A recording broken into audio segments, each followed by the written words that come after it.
KTR BJP agent గా మారిపోయారని MLC Addanki Dayakar ఆరోపించారు.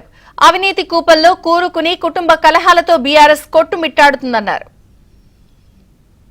మీ అయ్య కాళేశ్వరంలా మీ బావ కాళేశ్వరంలోనే నువ్వు ఈ ఫార్ములా రేస్ కేసులో మీ చెల్లె లిక్కర్ కేసులో మొత్తం కుటుంబమే పూర్తిగా అవినీతి ఆరోపణలో కూరుకున్నాక అవినీతి చేసినాక లక్షల కోట్లు దోచుకున్నాక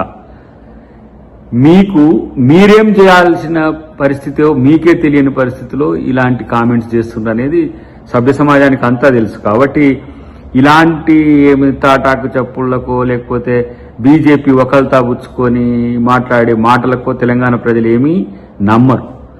ప్రత్యేకించి ఫస్ట్ నీ ఇల్లు సరిదిద్దుకో, ఫస్ట్ దాని సంగతి చూసుకో.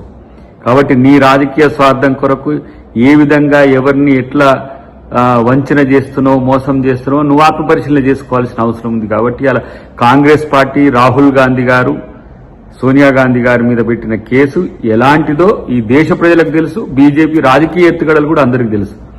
బీజేపీ రాజకీయ ఎత్తుగడల్లో మీరు చిత్తై వాళ్ళ దగ్గర మోకరిల్లి, మోడీ దగ్గర మోకరిల్లి వాళ్ళ యొక్క ఎజెండాను ఇలా బీఆర్ఎస్ తీసుకొని ముందుకు పోవడానికి ప్రయత్నం చేస్తుందని దీంట్లో అందరూ అనుకుంటారు తప్పితే ఇంత నీ పార్టీలో సంక్షోభము, నీ పార్టీలో సమస్యలు, నీకే సమస్య వచ్చిన క్రమంలో ఇది కాకుండా ఏదో ఈయన తెలంగాణ ప్రజల కోసమో దేశం కొరకు అయిన పోరాడినట్టంటే నిన్ను ఎవరు నమ్ముతారనే విషయాన్ని గమనించాల్సిందిగా ఒక సూచన.